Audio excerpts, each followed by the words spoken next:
Hey guys, welcome back to our channel DK pharma tutorials. Guys, तो आज के इस वीडियो में हम डिस्कस करने वाले हैं फार्मेसी प्रैक्टिस का यूनिट सेकंड, जिसमें हम देखेंगे इसका सेकंड चैप्टर हॉस्पिटल फॉर्मूलरी के बारे में। तो गाइस, वीडियो को स्टार्ट करने से पहले अगर आपने हमारे चैनल को सब्सक्राइब नहीं किया है तो प्लीज़ हमारे चैनल को सब्सक्राइब कर लीजिए एंड बेल आइकन को प्रेस कीजिए ताकि हमारी आने वाली वीडियो की हर नोटिफिकेशन आप तक पहुँच सके। तो गाइस, बिना देर किए स्टार्ट करते हैं अपने टॉपिक को।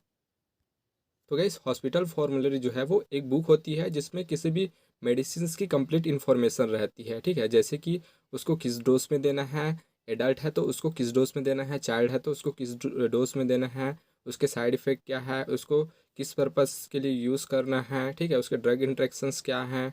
ठीक, तो ये सारी इन्फॉर्मेशन जो है वो उस हॉस्पिटल फार्मूलरी में रहती है। जैसे कि गाइस, आपने इंडियन फार्माकोपिया जो है वो देखा होगा अपने कॉलेजेस वगैरह में। तो इंडियन फार्माकोपिया में आप किसी भी ड्रग प्रोडक्ट के बारे में वहाँ से हर एक इन्फॉर्मेशन ले सकते हैं। ठीक है, जैसे कि उसका एसे एस्टिमेशन, उसकी प्रॉपर्टी, फार्माकोलॉजी, टॉक्सिकोलॉजी, मतलब हर कुछ जो है वहाँ पे भी रहता है। लेकिन यहाँ पे गाइस, जो भी हॉस्पिटल फार्मूलरी रहती है उसमें उस ड्रग से रिलेटेड, ठीक है, मतलब उसको किस तरह से यूज़ करना है किसी भी पेशेंट के ट्रीटमेंट करने के लिए, तो उसकी इन्फॉर्मेशन यहाँ पे रहती है। या उस हॉस्पिटल की जो भी पॉलिसीज़ रहती है, ठीक है, जो भी प्रोसीजर्स रहती है, जो भी प्लानिंग रहती है, तो उससे रिलेटेड इन्फॉर्मेशन जो है इस हॉस्पिटल फार्मूलरी से मिलती है। तो गाइस, आई होप सो आपको हॉस्पिटल फार्मूलरी का एक बेसिक सा इंट्रोडक्शन आपको काफ़ी अच्छे तरीके से मैंने बताया, तो आप इसको काफ़ी अच्छे तरीके से समझ गए होंगे। तो अब हम इसको देखते हैं इसके डेफिनेशन के according. The formulary is an official and authorised publication of the approved list of the medicine. तो जैसे कि हमने आपको बताया कि फार्मूलरी जो है वो एक ऑफिशियल एंड अथोराइज पब्लिकेशंस होती है किसी भी मेडिसिनल लिस्ट की। ठीक है, तो इसमें किसी भी मेडिसिन की लिस्ट होती है, जैसे कि पैरासीटामोल हो गया, एस्पिरिन, या कोई भी अदर मेडिसिन हो गया। ठीक है, तो उसकी कंप्लीट इन्फॉर्मेशन रहती है, उसका लिस्ट रहता है कि उसको कब यूज़ करना है, किस पर्पज़ से करना है, कितने डोज में करना है, एडल्ट को कितना देना है, चाइल्ड को कितना देना है, ठीक है, उसकी साइड इफ़ेक्ट क्या है, या उसकी टॉक्सिकोलॉजी क्या है। तो हर एक इन्फॉर्मेशन का इस आपको इस हॉस्पिटल फार्मूलरी से मिल जाती है। The hospital फार्मूलरी is a list of pharmaceutical agent with its important information with which reflect the current clinical view of the medical staff। ठीक है, तो हॉस्पिटल फार्मूलरी जो है वो किसी भी फार्मास्यूटिकल एजेंट का एक लिस्ट होता है जो कि कोई भी जो क्लिनिकल स्टाफ्स होते हैं वो उनको एक इन्फॉर्मेशन प्रोवाइड करता है किसी भी मेडिसिन के क्लिनिकल व्यूज़ के से रिलेटेड। ठीक है, तो जो भी उसके क्लिनिकल व्यूज़ रहते हैं तो उससे रिलेटेड यहाँ पे उनको इन्फॉर्मेशन प्रोवाइड करता है हॉस्पिटल फार्मूलरी। तो गाइस, ये था इसका इंट्रोडक्शन, जो कि आपको काफ़ी अच्छे से समझ में आ गया होगा। Hospital फार्मूलरी is the list of the medicine including. ठीक है, तो ये एक लिस्ट होती है किसी भी मेडिसिन की जिसमें फॉलोइंग इन्फॉर्मेशन जो है वो होती है। तो फर्स्ट आता है इसमें ancillary information related to the toxicity. ठीक है, तो ये किसी भी मेडिसिन हो गया, ठीक है, तो उससे रिलेटेड जो भी टॉक्सिसिटी हो सकती है तो उससे रिलेटेड इन्फॉर्मेशन प्रोवाइड करने में सहायक होता है। सेकेंड है अनवांटेड साइड इफ़ेक्ट। तो कोई भी मेडिसिन है तो उससे रिलेटेड जो भी साइड इफ़ेक्ट होते हैं, अनवांटेड साइड इफ़ेक्ट, तो उसके बारे में भी इंफॉर्मेशन प्रोवाइड करता है। एंड थर्ड है beneficial effect of some drug which are considered most useful and safe in the patient care by the hospital. तो जो भी ड्रग जिसका यूज़ किया जाता है किसी भी पेशेंट का ट्रीटमेंट करने के लिए, तो उसके बेनिफिशियल इफ़ेक्ट, ठीक है, जो कि उसके मतलब काफ़ी यूज़फुल माना जाता है और सेफ माना जाता है उस पेशेंट केयर के लिए, तो उसकी भी इंफॉर्मेशन जो है ये प्रोवाइड करता है।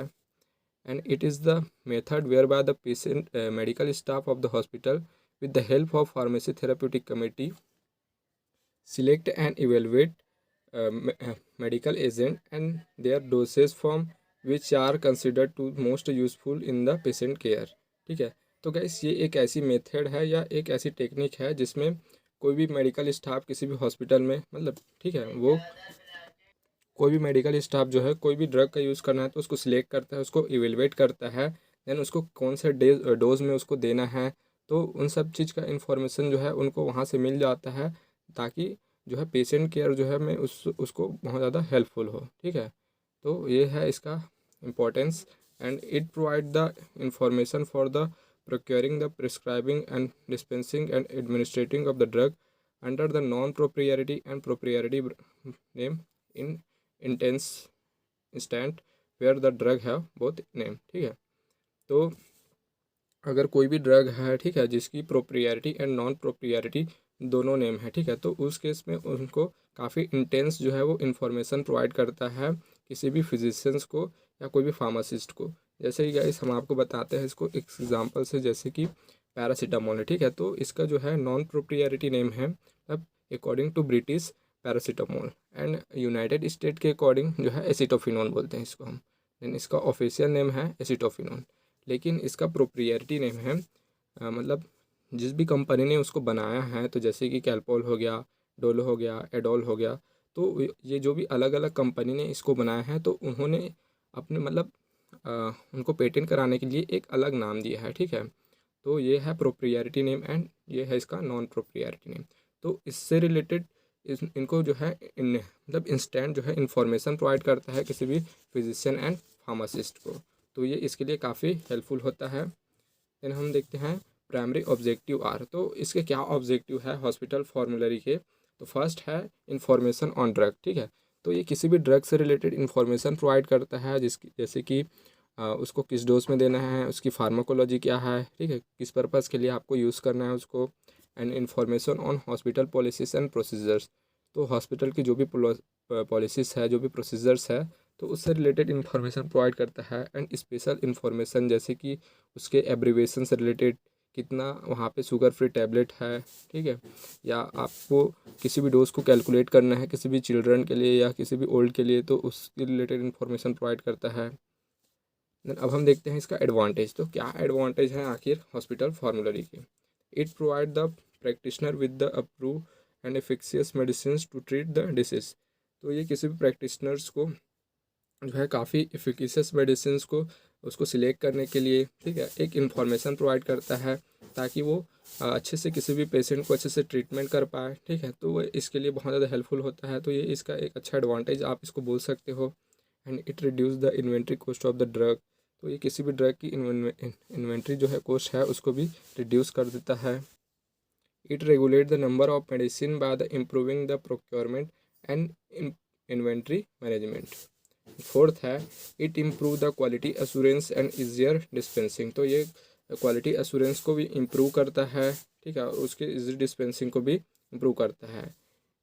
It goes medicine information to the resident staff nurse and student, तो जो भी स्टूडेंट्स हो गया, नर्स हो गया एंड स्टाफ हो गया, तो उनको ये मेडिसिन से रिलेटेड इंफॉर्मेशन प्रोवाइड करता है।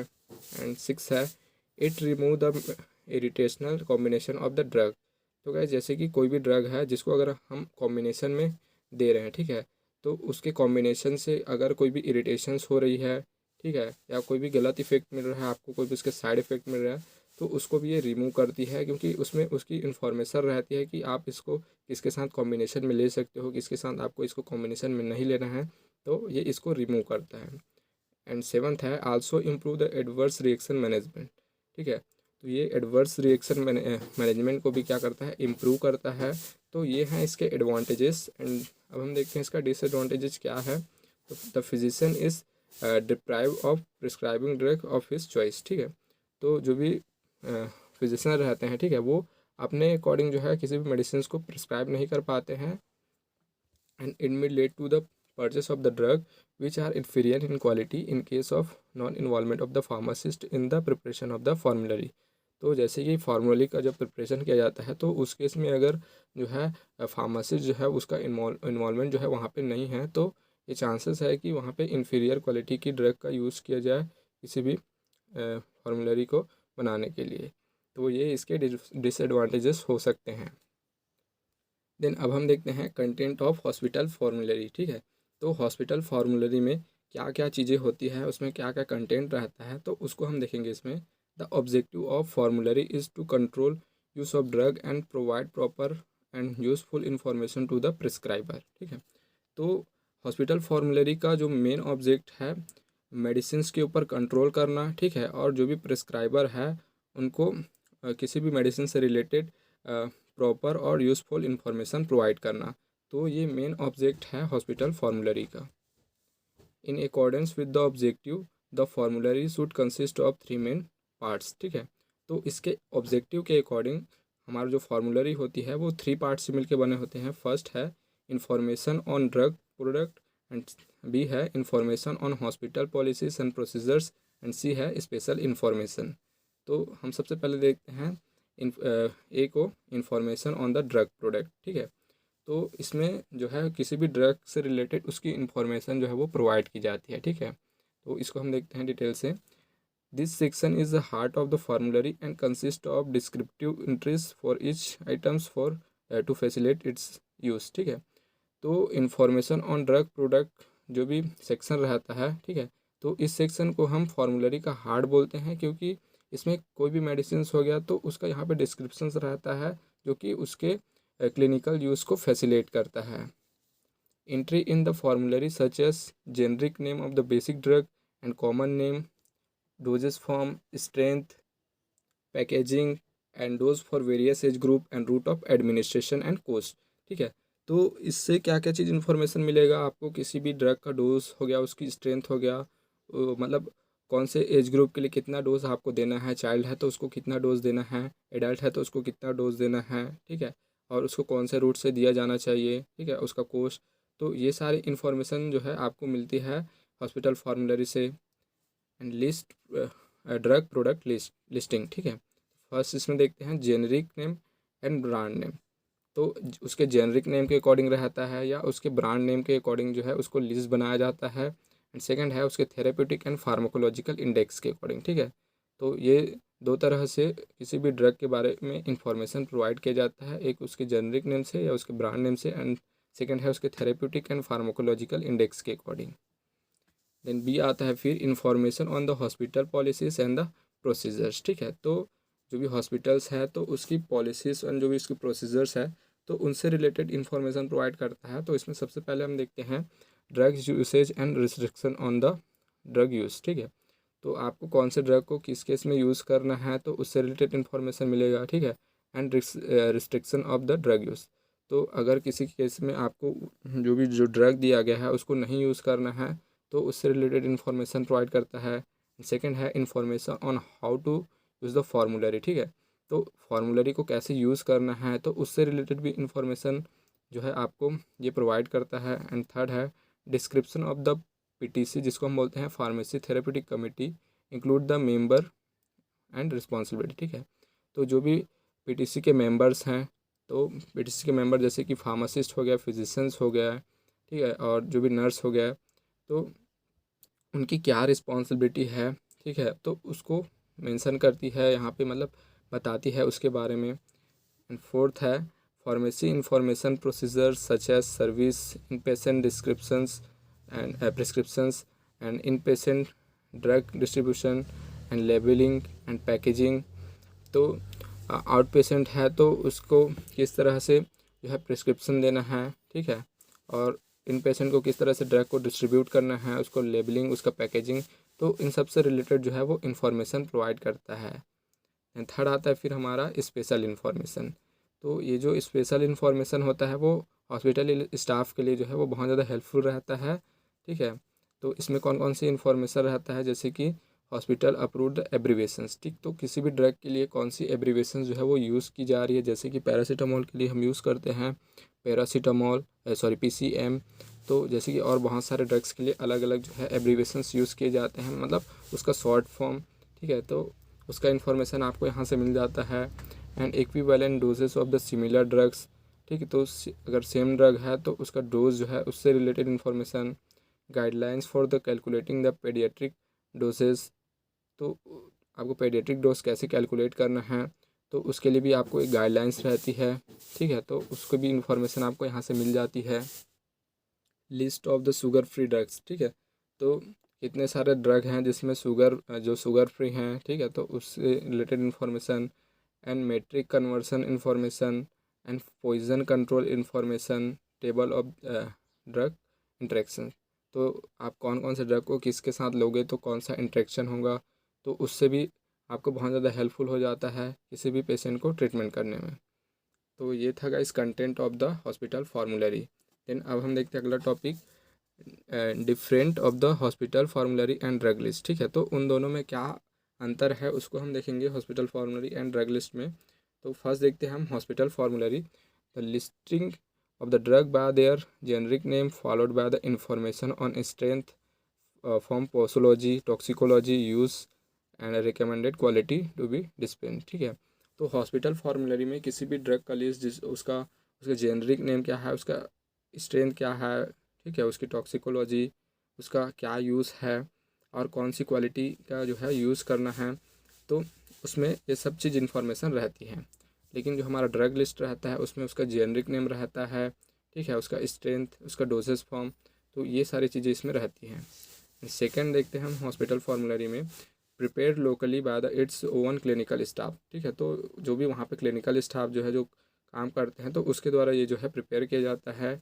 एंड सेकेंड इसमें देखते हैं ड्रग लिस्ट में, the prepare by the country outstanding clinician pharmacologist and pharmacist.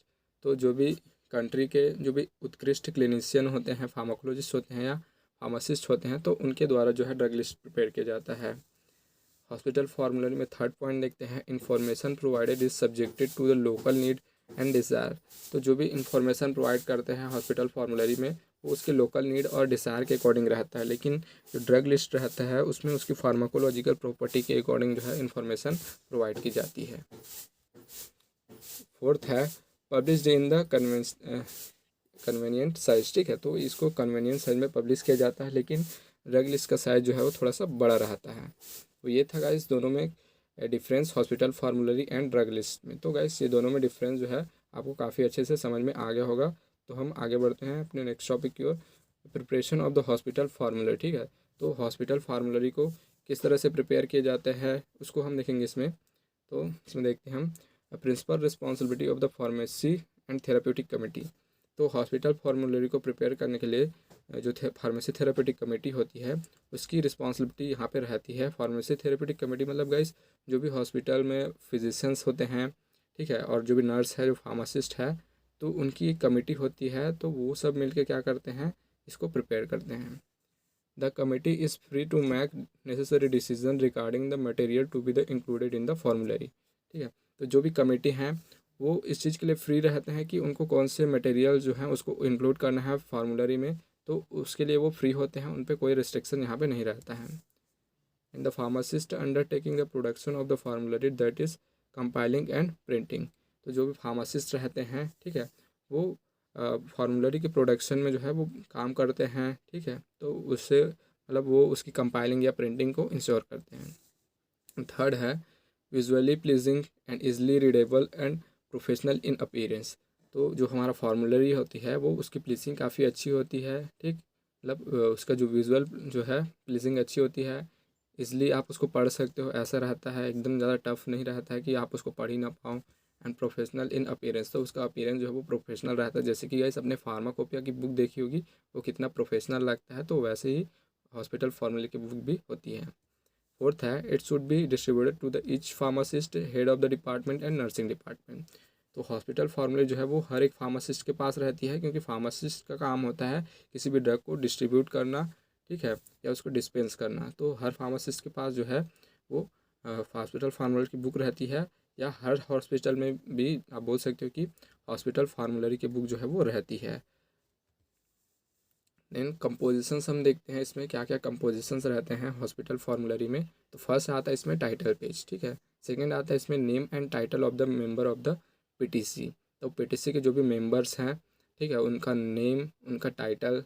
तो थर्ड आता है फिर टेबल ऑफ कंटेंट। फोर्थ है information on hospital policies and procedure concerning drugs. Product accepted for the use at the hospital. तो कौन कौन से product हैं जिसको हॉस्पिटल में यूज़ करने के लिए जो है एक्सेप्टेशन मिली है, ठीक है, तो उसका नाम। एंड सिक्स है अपेंडिक्स। ठीक, तो अपेंडिक्स उसका भी यहाँ पे रहता है। तो गाइस ये था preparation of the hospital formulary. Then अब हम देखते हैं revision of the hospital formulary. तो जैसे गाइस आप कोई भी पढ़ते हो तो आप क्या करते हो, कोई भी चीज़ों को रिवीजन भी करते हो। ठीक है, तो आपने जैसे कि एक बार कोई भी टॉपिक पढ़ा तो आपने उसमें बहुत सारी चीज़ें जो है वो पढ़ी, ठीक है, लेकिन जब आप उसको फिर से एग्ज़ाम टाइम के लिए पढ़ते हो तो क्या करते हो कि आप उसमें जो भी अननेसेसरी चीज़ रहती है उसको आप वहाँ से मतलब हटा देते हो, उसको नहीं पढ़ते हो, लेकिन आपको लगता है कि कुछ चीज़ जो है वो मिस रह गया है तो आप फिर से उसमें इंक्लूड करते हो। तो ये होता है गाइस रिवीजन। तो इसी तरह से हम जो है हॉस्पिटल फार्मूलरी का भी रिवीजन करते हैं, ठीक है। तो हॉस्पिटल फार्मूलरी का रिवीजन करना क्यों जरूरी है उसको हम देखते हैं। क्योंकि गाइस ऐसे बहुत सारे ड्रग्स रहते हैं जो कि मार्केट में आते रहते हैं, ठीक है, और रिमूव होते रहते हैं मार्केट से, या हॉस्पिटल की पॉलिसीज़ भी है वो चेंज होती रहती है। तो उसको मेंटेन करने के लिए उस हॉस्पिटल फार्मूलरी का रिवीजन होना बहुत ज़्यादा ज़रूरी होता है। तो इसको हम देखते हैं एक एक करके। The revision of any drug to the formulary is the complex decision. तो ये गाइस एक बहुत ज़्यादा कॉम्प्लेक्स डिसीजन होता है किसी भी ड्रग को हॉस्पिटल फार्मूलरी से रिमूव करना। The PTC hold meeting to discuss about the revision of the formulary and the specialized expert are the invited। तो जो PTC होती है मतलब फार्मेसी थेरेप्यूटिक कमेटी, वो इस मीटिंग को कराती है उसके रिवीजन के लिए, ठीक है, और उसमें वो जो भी स्पेशलाइज जो है एक्सपर्ट पर्सन जो है उसको इनवाइट करती है। थर्ड पॉइंट है the annual revision is necessary because of the change in the drug product and removal of the certain drug from the market and change in the hospital policies, ठीक। तो यहाँ पे होता क्या है इसकी जो भी ड्रग्स रहते हैं उनके जो भी ड्रग प्रोडक्ट हैं तो वो जो है चेंज होते रहते हैं, ठीक है, और मार्केट से रिमूव होते रहते हैं बहुत सारे ड्रग, ठीक है, और हॉस्पिटल की जो पॉलिसीज़ है वो भी चेंज होती रहती है। तो इन सारी चीज़ों को मेंटेन करने के लिए किसी भी हॉस्पिटल फार्मूलरी का कम से कम साल में एक बार उसका रिवीजन होना बहुत ज़्यादा ज़रूरी है। All steps prior to the addition and deletion of the drug must be reported to the medical staff, ठीक। तो आप किसी भी ड्रग को अगर फार्मूलरी में ऐड कर रहे हो या डिलीट कर रहे हो फार्मूलरी से तो मेडिकल स्टाफ को रिपोर्ट करना बहुत ज़्यादा ज़रूरी होता है। And it is done by the attaching the supplement sheet at the back of the formulary और by use different colour for the covering each additions, ठीक। तो आप जैसे कि कोई भी मतलब इन्फॉर्मेशन को, ठीक है, या किसी भी ड्रग को वहाँ से रिमूव कर रहे हो उस फार्मूलरी से, तो उसका जो इन्फॉर्मेशन जो है उस फार्मूलरी के आपको उसके बैक में उसके पीछे में जो है उसको अटैच करना पड़ता है। तो आप क्या करोगे एक डिफरेंट कलर का जो है यूज़ करोगे उसको अटैच करने के लिए, ठीक है, ताकि वो एडिशंस को कवर करे, ठीक है। तो जैसे कि जो भी एडिशंस है उसके तो हर एडिशंस का जो है अलग अलग कलर रहता है, ठीक है, जो जिससे आसानी से उसको आइडेंटिफाई किया जा सकता है कि ये कौन से एडिशन का है, ठीक है, पिंक कलर का है तो कौन से एडिशंस का है, ब्लू है या रेड है, तो उसके कलर के अकॉर्डिंग हम उसको आइडेंटिफाई कर सकते हैं कि ये कौन से एडिशन का है। And during the revision cost effectiveness and cost benefit analysis method are use. तो जब उसका रिवीजन किया जाता है तो cost effectiveness and cost benefit analysis method का यूज़ किया जाता है। तो गाइस ये थे revisions of the hospital formulary. तो गाइस हमने आपको काफ़ी अच्छे से इसको एक्सप्लेन किया है। तो गाइस आई होप सो ये आपको काफ़ी अच्छे से समझ में आ गया होगा। तो अब हम आगे बढ़ते हैं criteria for addition and deletion of the drug. तो गाइस क्या क्या क्राइटेरियाज हैं किसी भी ड्रग को ऐड करने के लिए डिलीट करने के लिए हॉस्पिटल फार्मूलरी से, तो उसको हम देखेंगे इसमें। तो फर्स्ट है इसमें the subjected drug must be presented in the pharmacopoeia and national फार्मूलरी, ठीक है। तो जो भी ड्रग है जिसको आप ऐड कर रहे हो या डिलीट कर रहे हो, ठीक है, वो क्या होना चाहिए, फार्माकोपिया में होनी चाहिए या नेशनल फार्मूलरी में वो होना चाहिए, ठीक। तभी आप उसको ऐड कर सकते हो किसी भी हॉस्पिटल फार्मूलरी में। The drug of the establish therapeutic efficacy can be only added to the formulary, ठीक। तो ऐसे ड्रग जिसकी थेरेप्यूटिक इफिकेसी काफ़ी अच्छी हो तो आप ऐसे ही ड्रग को फार्मूलरी में ऐड कर सकते हो। The subjected drug product receive the approval for its clinical value by local and specialised physicians, ठीक। तो जिस भी ड्रग को आप हॉस्पिटल फार्मूलरी में उसको ऐड कर रहे हो, ठीक है, तो उसकी क्लिनिकल वैल्यू जो है किसी भी लोकल या स्पेशलाइज्ड फिजिशियंस के थ्रू जो है वो अप्रूव होनी चाहिए, ठीक है। एंड फोर्थ है the drug product is to be manufacture by the license company with a good record. तो जो भी ड्रग है वो एक लाइसेंस कंपनी के थ्रू जो है वो बनाई रहनी चाहिए, ठीक है, उसका उनके पास अच्छा रिकॉर्ड होना चाहिए, तभी आप उसको ऐड कर सकते हो किसी भी हॉस्पिटल फार्मूलरी में। The preparation of the non compositions can only added to the formulary. तो ऐसे ड्रग प्रोडक्ट जिसकी कंपोजिशंस नोन है, मतलब उसके क्या क्या कंपोजिशन जो है यूज़ हुए हैं उसको बनाने के लिए, तो अगर वो चीज़ आपको पता है तभी आप उसको उसमें ऐड कर सकते हो, नहीं तो उसको ऐड नहीं किया जाता है। And no preparation of the secret compositions will be considered, ठीक है। तो ऐसे भी कुछ प्रोडक्ट होते हैं जिसके कंपोजिशन जो है नोन नहीं रहते हैं, सीक्रेट रहते हैं, तो उसको उसमें कंसिडर नहीं किया जाता है हॉस्पिटल फार्मूलरी में। तो गाइस ये थे इसके क्राइटेरिया कि कौन कौन से जो ड्रग्स हैं जिसको हम ऐड कर सकते हैं और कौन कौन से ड्रग है जिसको हम डिलीट करते हैं। हॉस्पिटल फॉर्मूलरी से। तो गाइस ये आपको काफ़ी अच्छे से इस वीडियो में समझ में आ गया होगा गाइस। तो प्लीज़ इस वीडियो को लाइक कीजिए, शेयर कीजिए अपने फ्रेंड्स के साथ, एंड इसी तरह के वीडियोस को देखने के लिए बने रहिए हमारे साथ।